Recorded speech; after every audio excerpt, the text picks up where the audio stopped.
By the time that HOA President Karen filed her fraudulent lien on my grandfather's 280-acre farm, I already had the FBI investigating her $2.1 million mineral rights conspiracy, the evidence documented, and her racist threats recorded. She thought she was stealing from some uneducated black farmer who wouldn't fight back. Turns out this farmer had been building a federal civil rights case that would destroy her entire operation. Picture this.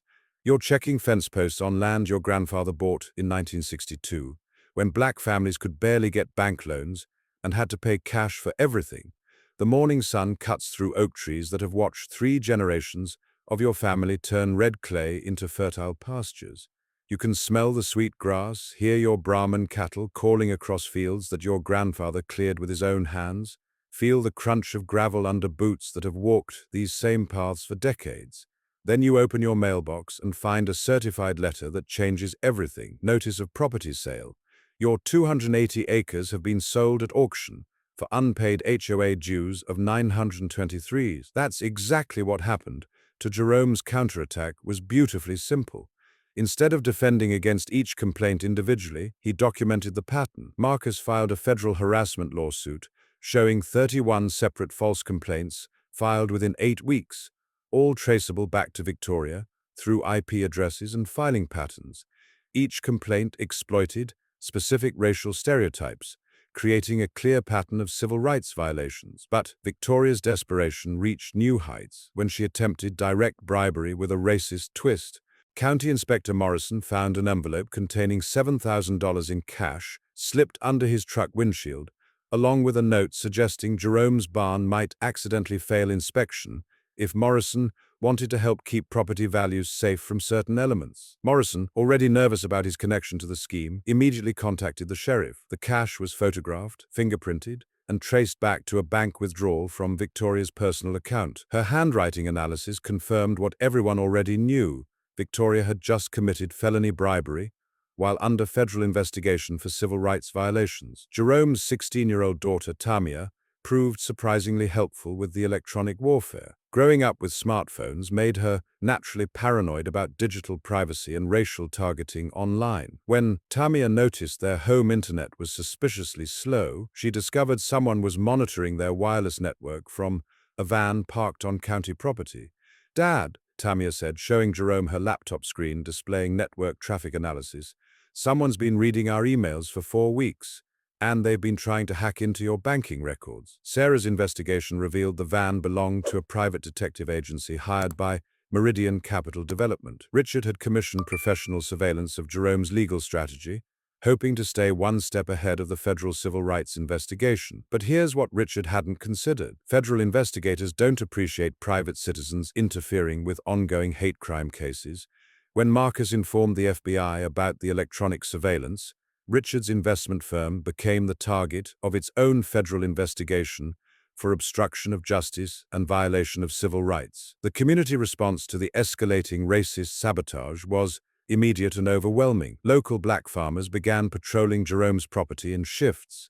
Henderson's Country Kitchen started refusing service to anyone associated with Magnolia Heights. The hardware store owner posted a sign, "Racists not welcome here." Jerome stood in his kitchen listening to police radios crackling as deputies investigated the latest incident. The bitter taste of contaminated coffee reminded him that Victoria was willing to poison his cattle to steal his land while calling him racial slurs. But every hate crime she committed was another nail in her federal prison sentence. "Tamia," Jerome said, watching his daughter expertly secure their computer network against racist hackers, "your great-great-grandfather never imagined his land would be defended with digital forensics against white supremacists." Tamia grinned. "Different war, same enemy, Dad. People who think they can take what's ours because we're black." Outside, Jerome's cattle were settling into their night routine, protected now by cameras, neighbors, and the full attention of federal civil rights enforcement. Victoria had escalated herself straight into hate crime prosecution. When physical sabotage and racist intimidation failed, Victoria turned to psychological warfare with the viciousness of someone who'd spent decades perfecting corporate racism. The character assassination began with fake social media profiles, spreading rumors about Jerome's dangerous black nationalist views and history of violence against white neighbors. Anonymous posts claimed he'd threatened Victoria with physical harm because of her race, that his divorce was caused by domestic abuse, that his cattle operation was a front for illegal drug activities. Each lie was carefully crafted to exploit racial stereotypes and sound plausible to people who didn't know Jerome personally.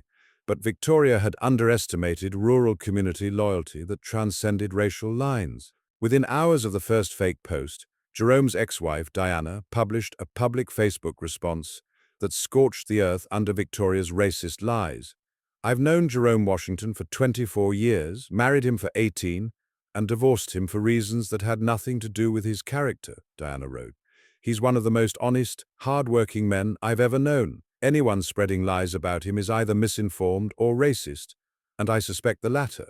This is what modern lynching looks like, destroying a black man's reputation to steal his land." The post got 847 likes and 163 shares in the first day. Jerome's equipment operator colleagues, cattle buyers, and 3 generations of neighbors, black and white, rallied with testimonials that painted him as exactly what he was, a decent man defending his family's legacy against racist thieves. Marcus documented every fake profile, every false post, every attempt at digital character assassination. Cyberstalking and harassment carried serious federal penalties, especially when motivated by racial animus and part of an ongoing civil rights violation. Victoria was building her own hate crime conviction, one racist lie at a time, but the most dangerous escalation came when Victoria began targeting Jerome's children with racial harassment. Anonymous calls to Child Protective Services claimed Keisha and Tamia were living in unsafe conditions typical of dysfunctional black families. The complaints alleged inadequate supervision, dangerous farm equipment access, and exposure to an anti-white extremist father figure. The CPS investigation was thorough and racially charged. Social workers interviewed the twins at school with questions that assumed family dysfunction. They inspected every building on the ranch looking for stereotypical problems. They questioned white neighbors about Jerome's fitness as a black father.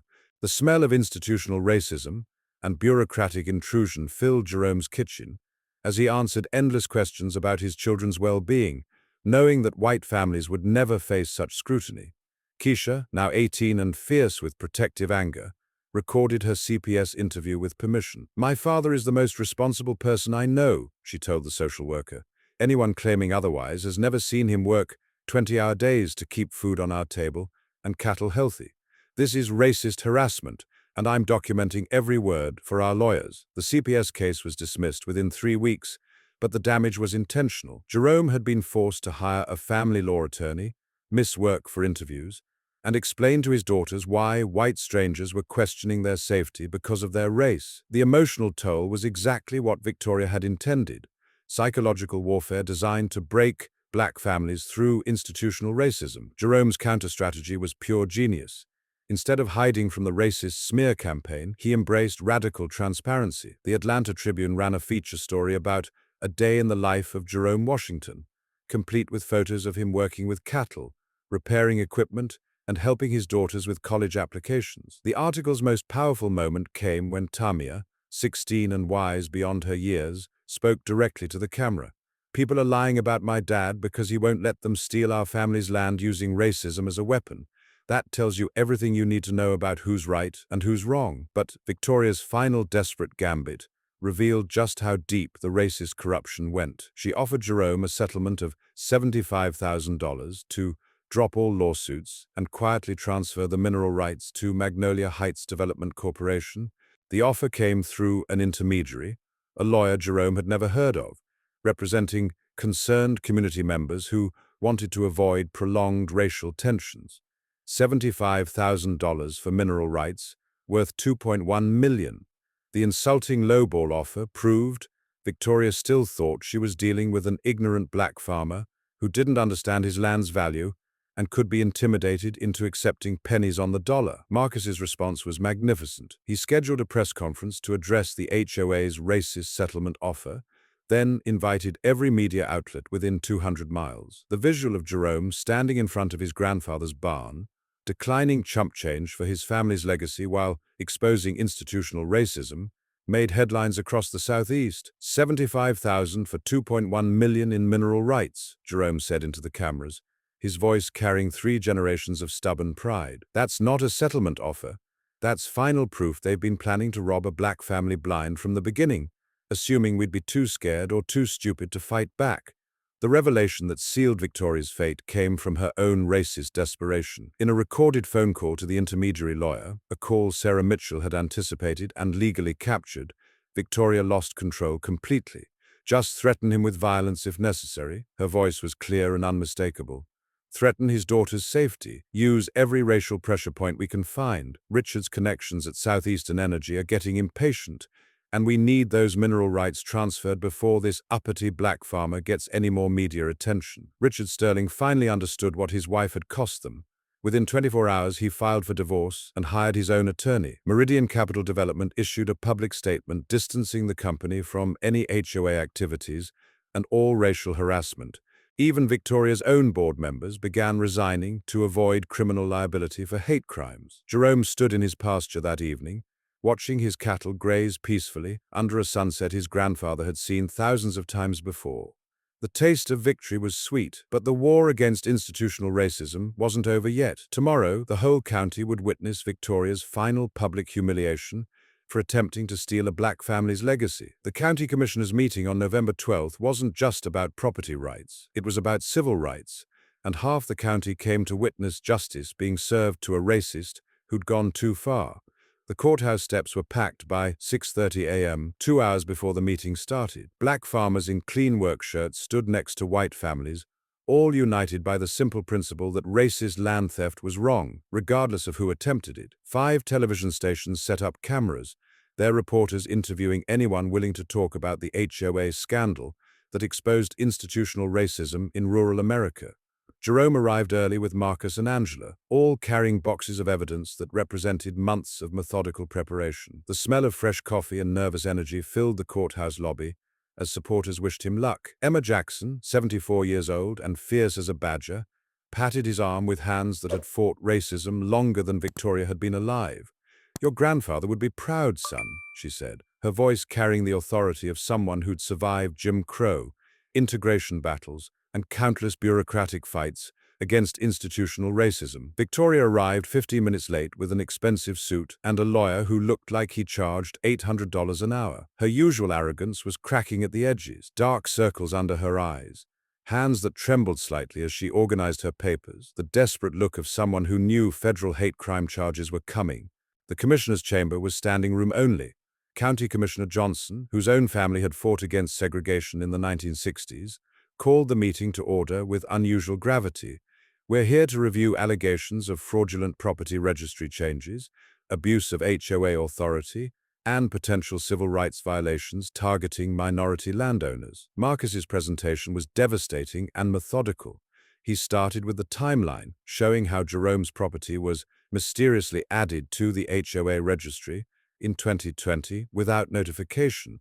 He showed the fraudulent justification, claims that Jerome was absent when he could prove he'd worked every day that month.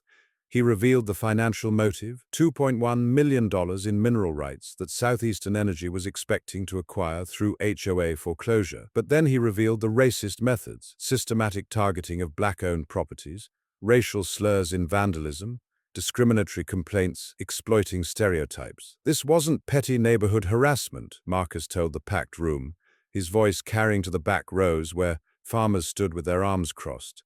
"This was industrial theft disguised as community improvement, using racism as the primary weapon against black families they assumed wouldn't know how to fight back." The crowd murmured angrily as Marcus displayed Richard's surveillance records, the contaminated water troughs, the cut fences with racial graffiti, the attempted bribery with racist language. Every hate crime was documented with photographs, police reports, and timestamps that painted a picture of systematic racial targeting for commercial gain. But the moment that broke Victoria came when Marcus played the audio recording of Victoria's conversation with the intermediary lawyer, her own voice, clear and unmistakable, admitting the entire racist conspiracy to steal Jerome's mineral rights.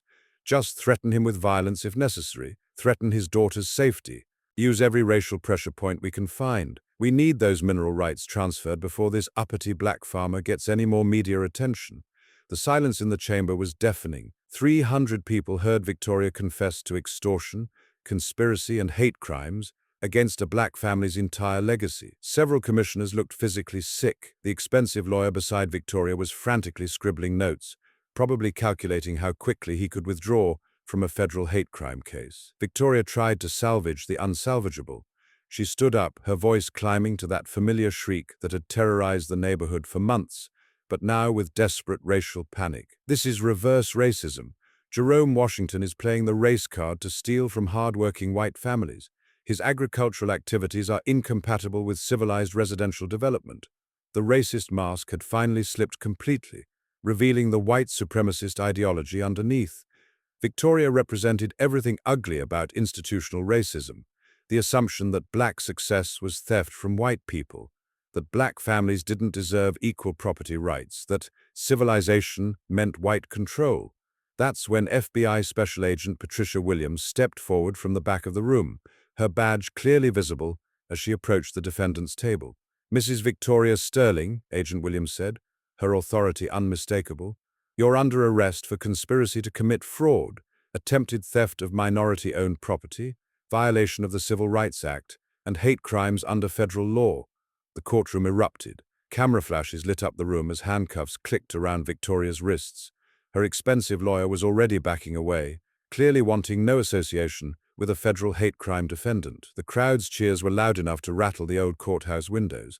But Jerome's statement was what made the moment legendary. Standing at the podium with 3 generations of quiet dignity, he looked directly at the cameras.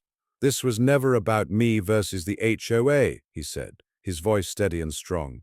"This was about protecting every American family's right to own property without fear of racist theft. My grandfather bought this land when black families had to pay cash because banks wouldn't finance us. Today, those same values won against greed and hatred." The standing ovation lasted 4 full minutes. Commissioner Johnson gavelled for order, but even he was wiping his eyes. Outside, car horns were honking in celebration.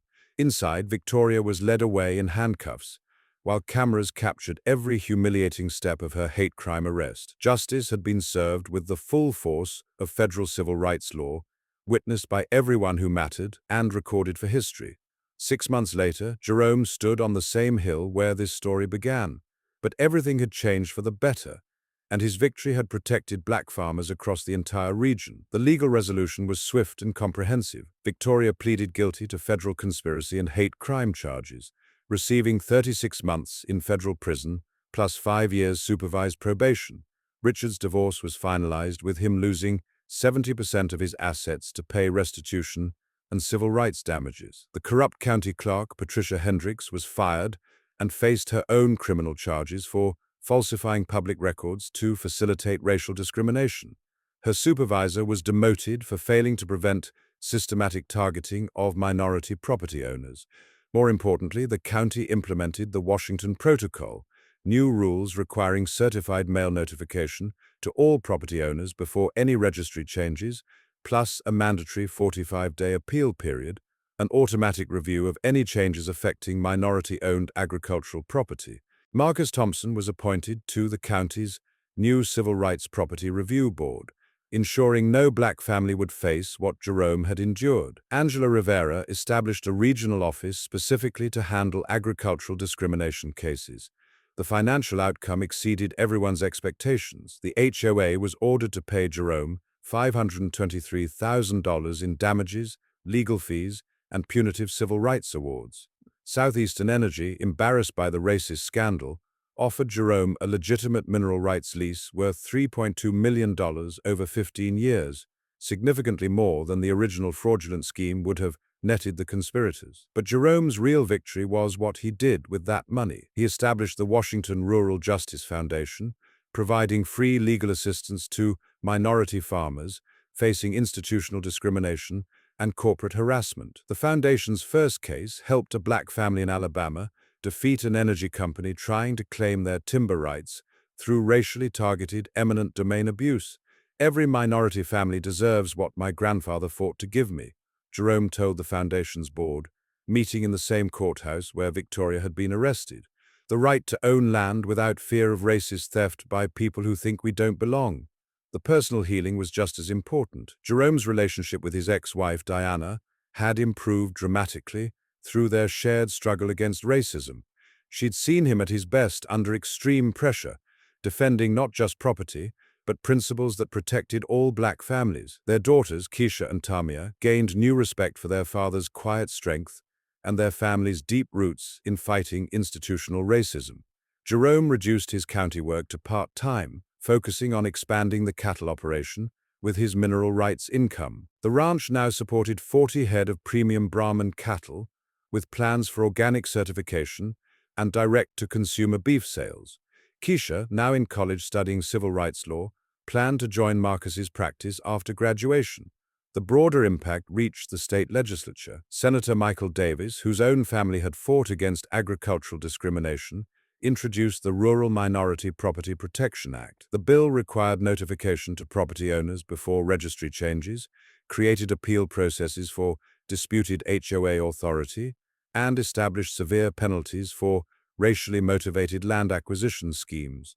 Jerome testified at the state capitol, sharing his story with lawmakers who understood that minority votes depended on protecting minority property rights from institutional racism. The bill passed with bipartisan support, with Victoria's mugshot displayed prominently during floor debates about racist land theft. But Jerome's favorite outcome was the annual Freedom Land Festival, held every November on his property. What started as a celebration of his legal victory had become a community tradition, celebrating civil rights and rural values. Local families, black and white, brought picnic lunches, kids learned about both cattle ranching and civil rights history, and gospel music echoed across the same pastures Victoria had tried to steal. This year's festival drew over 1,200 people. The Atlanta Tribune covered it as a celebration of justice served against institutional racism. Local politicians made speeches about protecting minority family farms. Marcus Thompson was honored as Civil Rights Attorney of the Year by the state NAACP. The conservation easement Jerome established protected 400 acres in perpetuity, ensuring his grandfather's land would never be subdivided into strip malls or suburban developments designed to exclude black families. The easement's dedication plaque read simply, "Preserved for future generations by the Washington family, American farmers since 1962, defenders of civil rights always." Standing on his hill at sunset, Jerome could see cattle grazing where Victoria had planned gas wells, children of all races playing where she'd envisioned whites-only development, families celebrating where she'd plotted racist theft. The sweet smell of success mixed with honest farm odors, hay, cattle, and the rich earth his grandfather had trusted him to protect from those who thought black families didn't deserve to own valuable land. His phone buzzed with a text from a Latino farmer in Texas, facing similar HOA harassment with clear racial overtones. Marcus's practice was expanding nationally, handling agricultural discrimination cases from coast to coast. The foundation had funded 23 successful defenses against racist land grabs in 11 states. Jerome smiled, thinking about his grandfather's promise that the land would take care of the family if the family took care of the land and fought for justice. 60 years later, that promise was still keeping itself while protecting other minority families from institutional racism. Now, it's your turn. Drop a comment telling us your worst HOA experience and whether this story gives you hope for fighting back against petty tyrants who think they can use racism as a weapon. Hit that subscribe button if you love seeing underdogs win against corrupt systems, because we've got more civil rights battles coming your way. After all, American land belongs to all American families, regardless of race, not corporate thieves who think skin color determines property rights. That's all for today's Justice Served. If watching racism get destroyed by federal law made your day, smash that like button, share your thoughts down below, and make sure you're subscribed. More outrageous neighborhood showdowns and civil rights victories are just around the corner. Washington.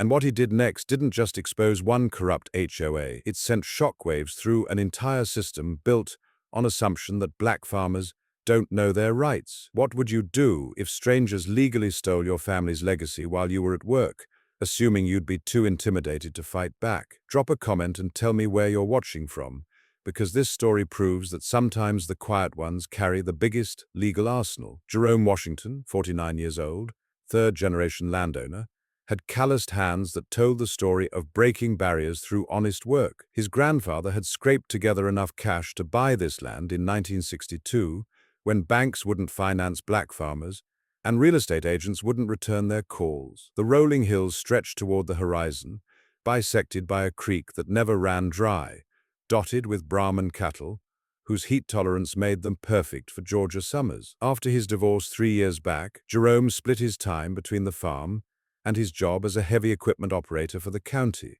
The construction work paid steady wages while the cattle operation slowly expanded. His twin daughters, Keisha and Tamia, both 16, spent weekends helping with fence repairs and feeding. It wasn't glamorous, but it was theirs, built by black hands, owned free and clear. Then Victoria Sterling moved to the neighborhood. Victoria, 52, arrived from Connecticut 18 months ago with her investment banker husband and enough entitlement to power their smart home. She'd bought into Magnolia Heights, a development of 63 luxury homes built on what used to be the Patterson family's cotton fields. Within 4 months, she was HOA president. Within 8 months, she was making everyone's life miserable. Those cattle are bringing down property values, Victoria announced during her first visit to Jerome's front porch, her designer heels clicking against weathered wood like a countdown to conflict. Her perfume hit Jerome like a chemical assault, clashing violently with the honest smell of hay and livestock. This is supposed to be an upscale community, not some rural ghetto. Jerome held the deed his grandfather had died protecting, feeling its familiar weight in his work-roughened hands. "Mom, with respect, your community ends at that property line. This here's been cattle country since before your development existed." But Victoria wasn't listening. She was already calculating. The harassment started subtly. Jerome's mailbox got knocked over 4 times in 6 weeks. His cattle gate was left open twice, sending 25 head of Brahman wandering down Highway 82 at dawn. Anonymous complaints flooded county offices about unsanitary agricultural activities and property value threats from inappropriate land use. Then came the property assessor, looking uncomfortable as he walked Jerome's land with a tablet and GPS unit. "Sir, I hate to tell you this, but according to our updated records, portions of your property have been reclassified." Reclassified as what? As part of the Magnolia Heights HOA jurisdiction. Shows here it was updated in 2020 due to, let me see, abandoned agricultural status.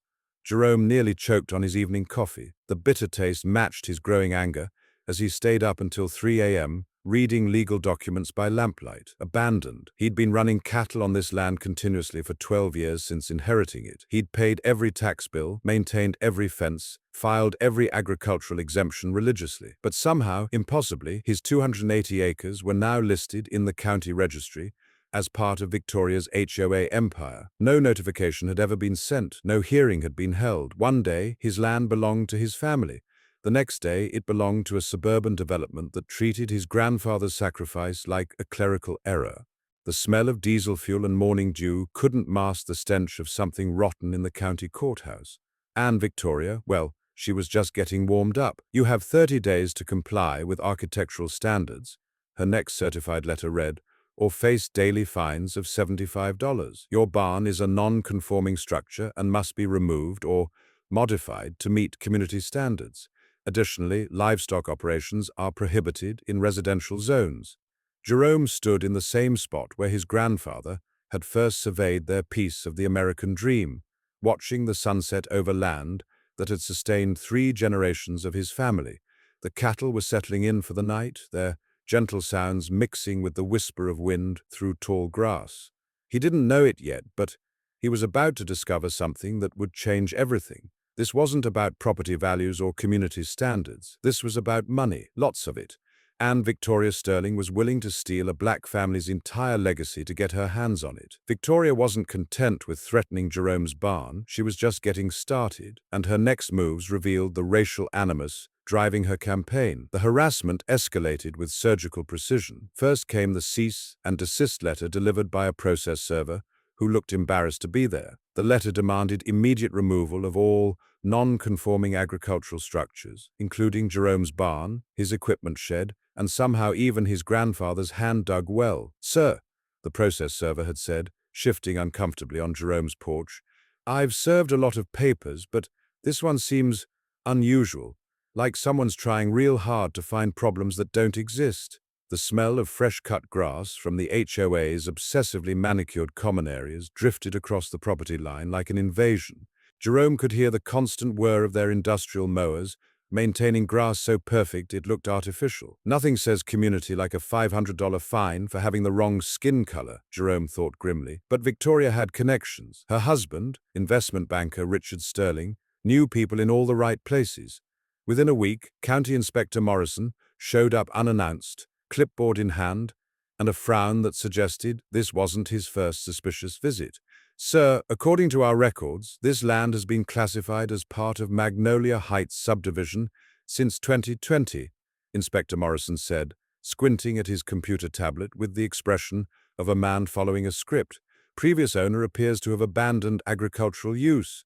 Jerome felt his blood pressure spike. "I am the owner, have been for 12 years, and I've never abandoned anything." Morrison turned his tablet around, showing Jerome the screen. There it was in digital black and white, his 280 acres listed under HOA management, classified as transitional residential instead of agricultural. The change was dated June 3, 2020. Jerome remembered that date perfectly. He'd been working double shifts operating heavy machinery for the county's emergency road repairs after the tornado outbreak, except he'd never missed a day on his farm. He had the payroll records and the daily cattle logs to prove it. "This is fraud," Jerome said quietly, but his voice carried the weight of 3 generations of fighting for what was rightfully theirs. Morrison shrugged, but Jerome caught something in his eyes. Guilt? Fear? "I just enforce what's in the system, sir. You'll need to take it up with the county clerk's office." Jerome's counterattack was swift and methodical. If 15 years of heavy equipment work had taught him anything, it was that every problem had a solution if you approached it systematically. He hired Davidson Land Surveying, the same outfit his grandfather had used in the 1960s, when black farmers had to triple-check everything to avoid getting cheated. Old Ben Davidson's son ran the business now, and he remembered the original survey stakes. "Your granddad drove those markers deep, Jerome, made sure nobody could move them. Let's see if they're still there." They were. And when Ben Jr. ran his modern GPS equipment along the original boundary lines, something beautiful emerged. The HOA's precious community center, that perfectly landscaped gathering space between the development and the county road, actually sat 15 feet inside Jerome's property line. "Well, I'll be damned," Ben Jr. muttered, checking his readings twice. According to the original deed and federal survey, the HOA built their main facility on your land without permission. But here's where Jerome's twist came into play. Instead of immediately confronting Victoria, he did something smarter. He researched her background and discovered she'd been fired from her Connecticut finance job for discriminatory practices against minority employees. More importantly, he found out that Inspector Morrison lived in Magnolia Heights, just 4 houses down from Victoria. Jerome's response was beautifully calculated. He filed a counter-complaint about the HOA's unpermitted storm drainage system, then posted "No trespassing, private property" signs right through the middle of their community center parking lot. When Victoria's Range Rover screeched into his driveway 30 minutes later, he was ready. "You cannot put those signs there," she shrieked, her voice climbing higher than a chainsaw at full throttle. "That's community property." Jerome was leaning against his truck, holding a manila folder. "According to the original survey, ma'am, your community center has been trespassing on my property for 3 years. But that's not the interesting part." He opened the folder, revealing Morrison's employment history and address. "The interesting part is how county inspectors who live in your HOA keep finding mysterious problems with properties owned by black farmers you want to acquire." Victoria's face went white, then flushed red with something that looked like panic mixed with rage. She hadn't expected Jerome to connect those dots, or to say the quiet part out loud. "Don't you dare make this about race," she hissed. "This is about property values and community standards." "Then explain to me," Jerome said calmly, pulling out more documents, "why every property you've targeted for HOA expansion belongs to black families. The Morrison place, the Jackson farm, old Mrs. Williams's 20 acres. All mysteriously reclassified, all black-owned, all facing the exact same harassment pattern." That evening, Jerome called his ex-wife, Diana. As a paralegal specializing in civil rights law, she'd seen enough property disputes to spot the pattern immediately.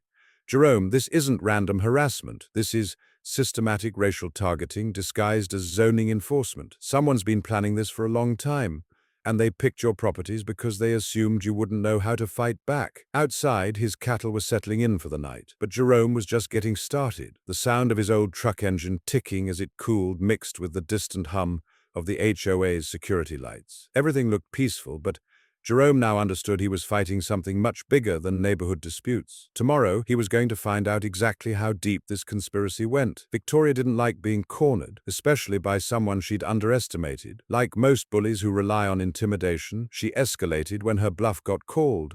Within 48 hours of Jerome's property line revelation, the HOA board, all 5 members handpicked by Victoria, held an emergency meeting to address ongoing violations at 4750 Highway 82 East. That was Jerome's address, and he wasn't invited to defend himself.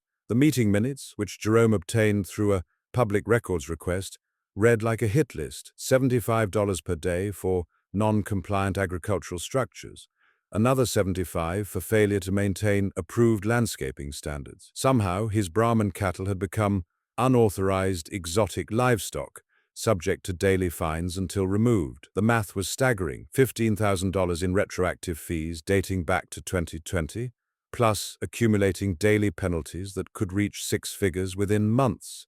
Jerome's ex-wife, Diana, sharp as always, spotted the real trap immediately. They're not trying to collect money, Jerome. They're manufacturing a debt big enough to justify foreclosure. It's the same playbook they used against black farmers during the 1980s farm crisis. The smell of legal paperwork and righteous anger filled Jerome's kitchen as he spread documents across his grandfather's old pine table. Every bill, every tax payment, every agricultural certification for the past dozen years. If they wanted a paper war, he'd give them one. But Victoria wasn't finished flexing her connections. Her next move revealed the racial animus she'd been trying to hide. She convinced the county to classify Jerome's cattle as nuisance animals requiring special permits. Suddenly, the livestock that had grazed this land for decades were illegal. The county's letter was a masterpiece of bureaucratic racism.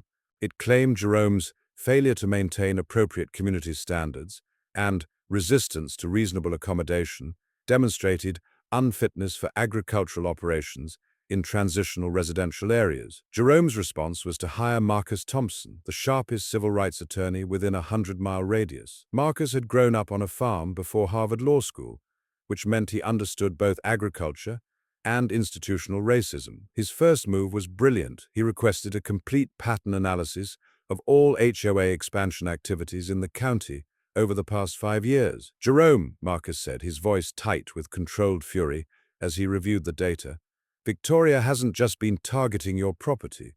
She's been systematically going after every piece of black-owned rural land adjacent to upscale developments. It's gentrification through legal warfare. The smoking gun was hiding in plain sight. Every administrative correction that transferred black-owned land to HOA jurisdiction had been signed by the same deputy county clerk, Patricia Hendricks. Marcus's research revealed that Hendricks lived at 1247 Magnolia Heights Boulevard, 2 houses down from Victoria. The corrections were all processed during times when the property owners were dealing with personal crises, deaths in the family, medical emergencies, job changes, anything that might distract them from monitoring county records. Jerome remembered something his grandfather used to say: "When you're working on an engine, follow the connections. Every part affects every other part." The same principle applied to corruption. You just had to know where to look. But here's where Jerome's methodical mind served him well. He started documenting everything with the precision of a man who'd spent years operating heavy machinery, where one mistake could kill someone. Every conversation was recorded, legal in Georgia. Every interaction was photographed. Every piece of mail was catalogued with timestamps. His big break came from an unexpected source: Emma Jackson, a 74-year-old widow whose 40-acre farm backed up to Jerome's southern boundary. Emma had been fighting her own HOA battle over her late husband's workshop, which Victoria claimed violated building codes despite being grandfathered in for 40 years. They tried the same thing with the Williams place over on Mill Creek Road, Emma told Jerome over coffee at Henderson's Country Kitchen. Her weathered hands were steady despite her age. Same pattern, same clerk, same mysterious corrections. All black families, all old land. The taste of Henderson's strong coffee couldn't mask the bitter realization.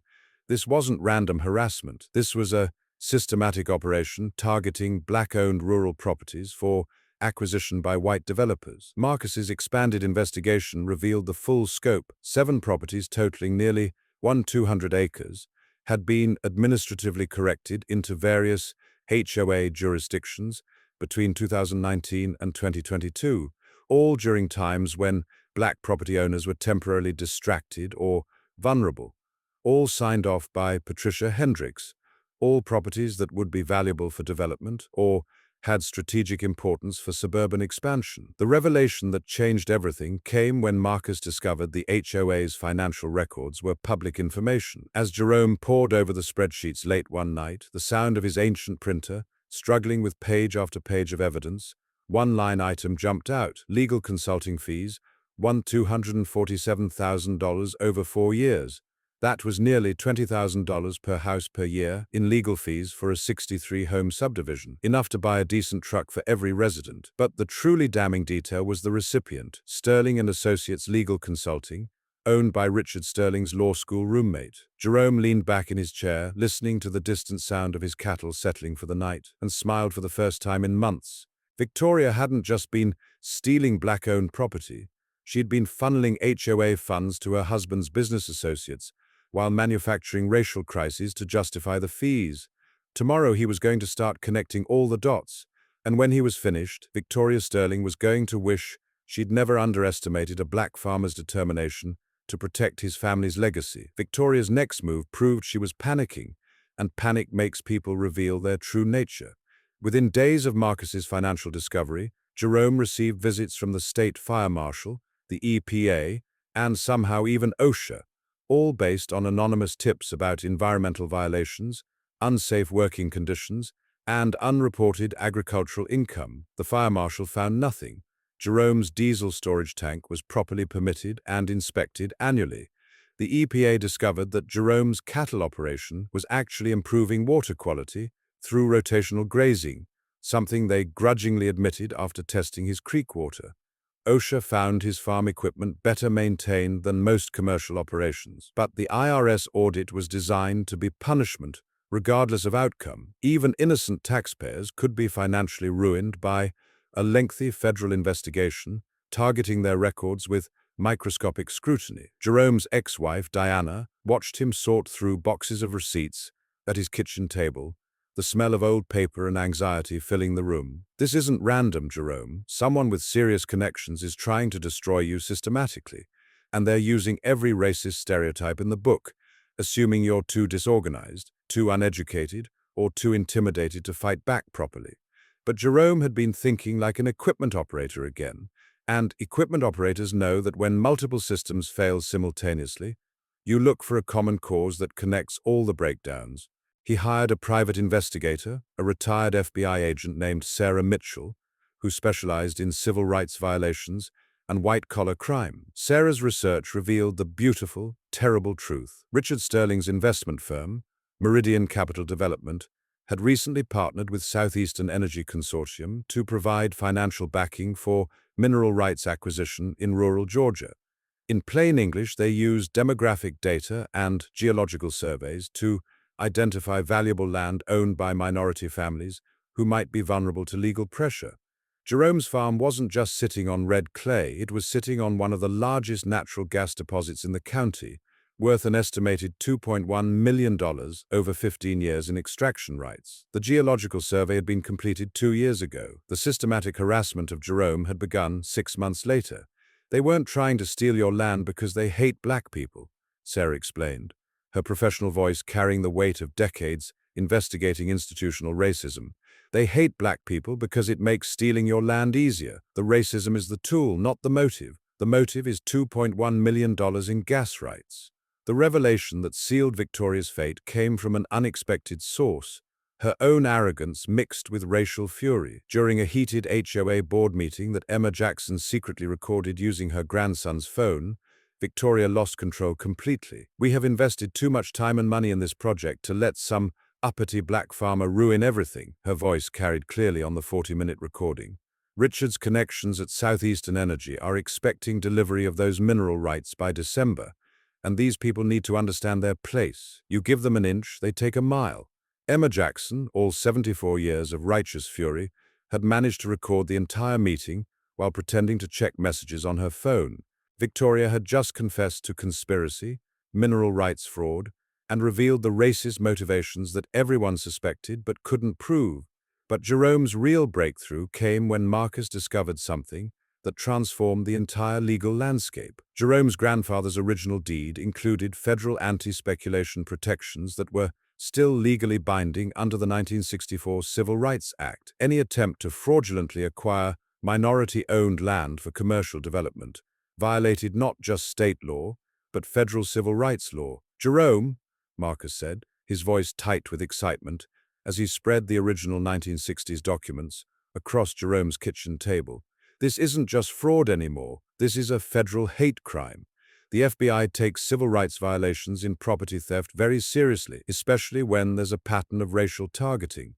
The taste of genuine hope mixed with his morning coffee as Jerome read through his grandfather's deed. The old man had been smarter than anyone realized, working with civil rights lawyers to ensure that the land would stay in the family and couldn't be stolen through the legal tricks that had dispossessed so many black farmers. 3 generations later, those protections were about to save not just the farm, but deliver justice for every black family Victoria had targeted. Jerome's counterattack was swift and devastating. Marcus filed a quiet title action to clear his property deed completely, removing any trace of HOA authority. He also filed suit against the HOA for fraudulent lien, attempted theft, and violation of civil rights. But the killing blow was his complaint to the FBI's Civil Rights Division about systematic racial targeting in property theft. Meanwhile, Jerome expanded his coalition. Emma Jackson's farm had been targeted.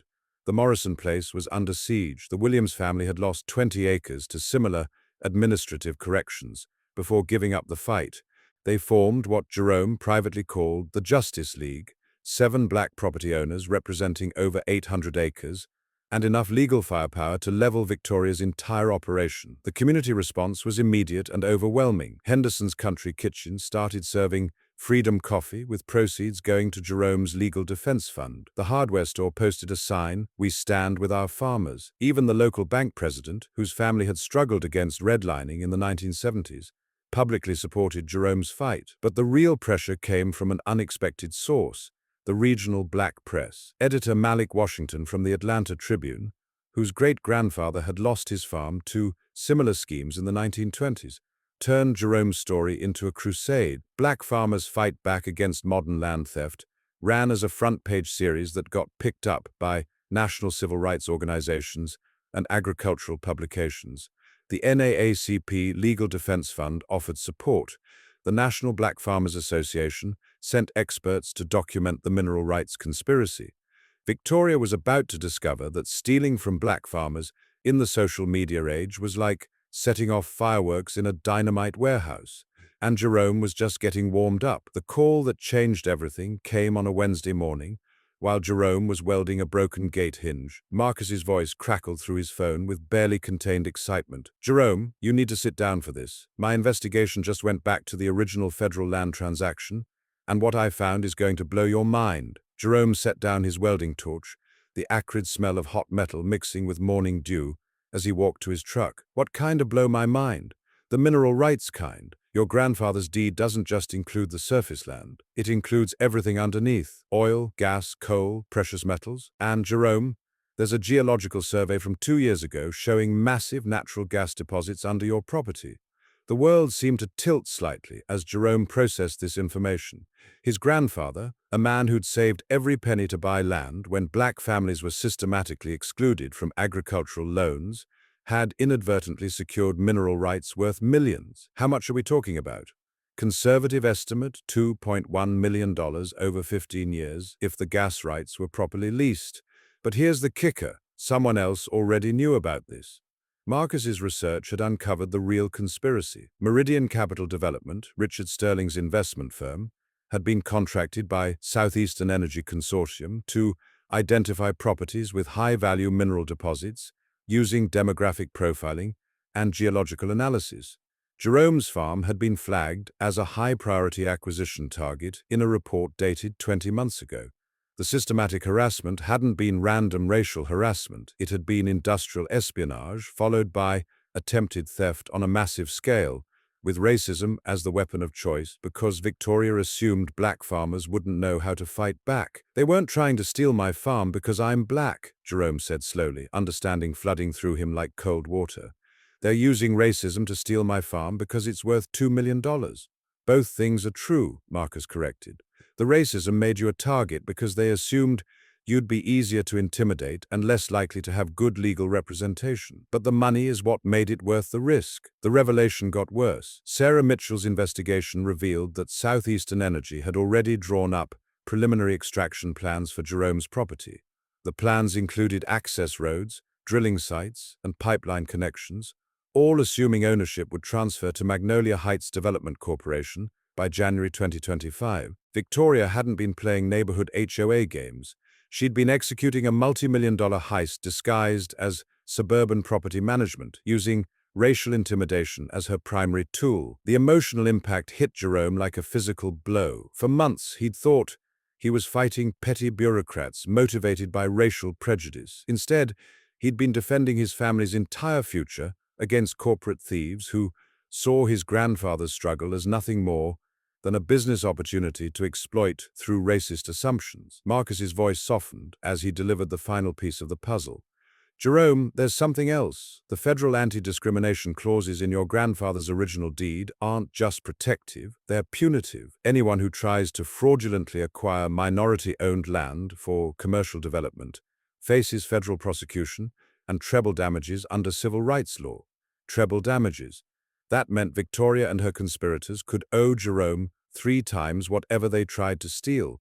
3 times 2.1 million was over 6 million in potential recovery, not counting punitive damages for civil rights violations. Jerome sat in his truck, listening to his cattle moving through the pasture his grandfather had cleared by hand 60 years ago. The old man had probably never imagined that the worthless rocks under his farmland would someday be worth more than the farm itself. But somehow, with the wisdom of a man who'd survived Jim Crow, he'd protected it all. "Marcus," Jerome said quietly, "I want every one of these people prosecuted to the full extent of federal law, not just for the money, for every black farmer who's lost his land to schemes like this." The taste of righteous anger was sweeter than honey. Victoria thought she was stealing from some ignorant black farmer who wouldn't know how to fight back. Instead, she'd picked a fight with 3 generations of determination, backed by federal civil rights law and mineral rights, worth enough to buy half the county. Jerome's grandfather had always said the land would take care of the family if the family took care of the land. 60 years later, the old man was still keeping his promises. Now it was time to make Victoria pay for underestimating both of them. Marcus Thompson's law office became command central, and Jerome learned that civil rights warfare required the same methodical approach as operating heavy machinery. Except instead of moving earth, they were moving mountains of evidence to bury their opponents. "First, we clear your title completely," Marcus explained, spreading documents across his conference table like a general planning an invasion. "Quiet title action removes any cloud on your ownership. Second, we sue the HOA for fraudulent lien and attempted theft. Third, we file federal charges for civil rights violations and conspiracy." But Marcus's real genius was building a coalition. He contacted Angela Rivera, a housing discrimination attorney who specialized in cases involving minority property owners. Angela took one look at Victoria's documented comments about inappropriate residence and maintaining community standards, and saw a textbook pattern of racial targeting disguised as zoning enforcement. "This isn't just property fraud," Angela said, her voice carrying the intensity of someone who'd fought institutional racism her entire career. "This is economic warfare against black families using the legal system as a weapon." Jerome's role was documenting damages with the precision of an equipment operator's maintenance log. Every legal fee, every lost day of work, every repair needed because of sabotage. The numbers were staggering: $57,000 in direct costs, plus lost agricultural income, and property improvements he couldn't complete while fighting legal battles. But the real weapon was Sarah Mitchell's forensic investigation. The retired FBI agent had a talent for following money trails through shell companies and dummy accounts, and the HOA's books told a story of corruption that would make a politician blush. They've been systematically looting this HOA for 4 years, Sarah reported, her weathered hands pointing to spreadsheet entries that added up to grand larceny, legal fees to Richard's business associates, consulting contracts to shell companies owned by Victoria's relatives, maintenance contracts at 4 times market rate to companies that barely exist. The most damning discovery was a series of emails Sarah had obtained through her law enforcement contacts. Victoria and Richard had been planning the mineral rights acquisition for over 2 years, carefully researching which black-owned properties to target and how to manufacture legal justifications for foreclosure without appearing overtly racist. Meanwhile, Jerome was building his coalition of rural resistance. Emma Jackson brought her farm problems to the team. The Morrison family contributed their documentation of similar harassment. The Williams family, who'd lost 20 acres to the same scheme, joined the lawsuit as co-plaintiffs, turning individual harassment into a class-action civil rights case. The community support was overwhelming. Jerome's old foreman at the county road department started a legal defense fund that raised $18,000 in 3 weeks. The local Farmers Association voted unanimously to provide expert witnesses about agricultural practices. Even the Baptist church, where Jerome's family had worshipped for 3 generations, offered their fellowship hall for strategy meetings. Marcus coordinated everything with military precision. He filed the quiet title action on Monday, the fraud lawsuit on Wednesday, the federal civil rights complaint on Friday. By the following Monday, Victoria was facing legal attacks on 5 different fronts simultaneously, including criminal referrals to the FBI. Jerome's personal preparation was equally methodical. He took family leave from his county job to focus entirely on the legal battle. His daughters, Keisha and Tamia, moved back to the farm full-time to help with cattle operations. Even his ex-wife, Diana, despite their complicated history, provided paralegal support during evening strategy sessions. The psychological warfare was Marcus's idea. Instead of hiding from media attention, they embraced it. The Atlanta Tribune series had caught the attention of national civil rights organizations. Marcus arranged interviews that painted Jerome as the symbol of black property rights under corporate attack backed by institutional racism. Every time Victoria sees your face in the paper, Marcus explained, she's reminded that this isn't going away quietly. Corporate racists depend on victims staying silent and isolated. But Jerome's favorite part of the preparation was the security upgrades.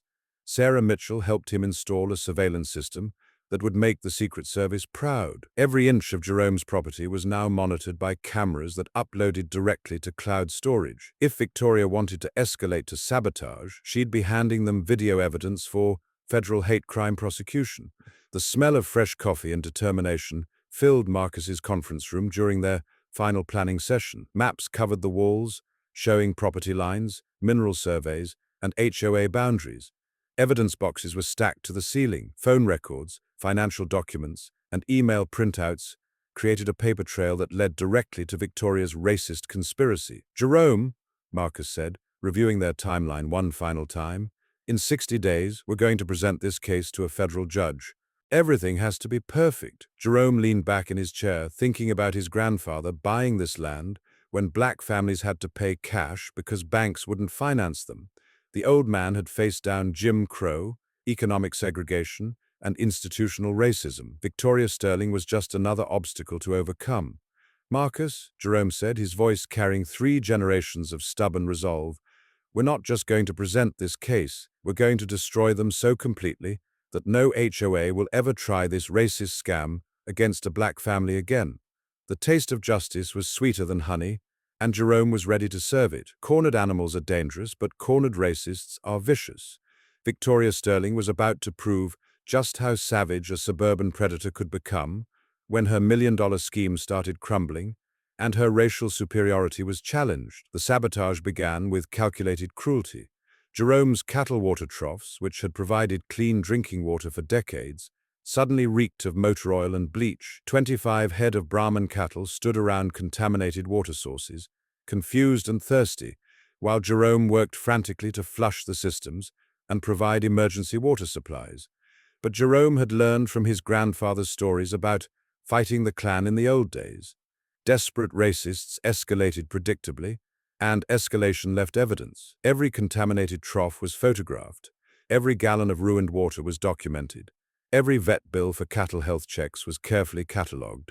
The fence cutting came next, but with a twisted message. Jerome woke up to find his eastern boundary fence severed in 3 places, releasing his entire herd onto Highway 82 at 5 a.m. But this time, the vandals had spray-painted racial slurs on his barn and left a note, "Go back where you came from, boy."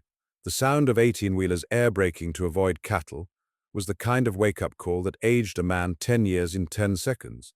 But the racial graffiti transformed simple vandalism into a federal hate crime. Sarah Mitchell's security cameras caught everything. At 2:43 a.m., 2 figures in dark clothing had methodically cut fence wire with bolt cutters. The figures moved with purpose, knew exactly where to cut for maximum chaos, and took time to paint their messages of hate, almost like someone had studied the ranch layout extensively while planning maximum psychological damage. Jerome spent 7 hours rounding up cattle with help from neighboring farmers.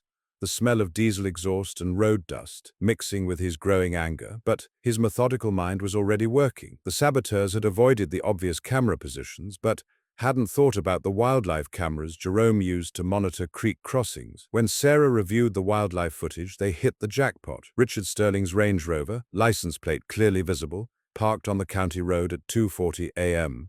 2 figures climbing through Jerome's pasture with wire cutters, spray paint, and flashlights. One of them clearly identifiable as Victoria's adult son, Bradley Sterling, home from college for spring break. "Amateur hour," Sarah muttered, watching the crystal-clear footage of white supremacist vandalism. 20 years of corporate boardrooms made them forget that hate crimes require actual criminal skill. But Victoria wasn't finished. Anonymous tips flooded the IRS about Jerome's unreported drug income. Environmental complaints claimed he was illegally dumping chemicals to contaminate white neighborhoods downstream. Fire safety violations alleged he was stockpiling explosives for anti-government activities. Each complaint was carefully crafted to exploit racial stereotypes about black criminality, hoping to trigger aggressive enforcement that would overwhelm Jerome with bureaucratic warfare while reinforcing racist assumptions about his character. The genius twist came when Jerome realized the complaint patterns matched Victoria's corporate HR background perfectly. She was systematically filing every type of racist harassment she'd learned during her Connecticut career, trying to overwhelm Jerome with bureaucratic persecution while maintaining plausible deniability.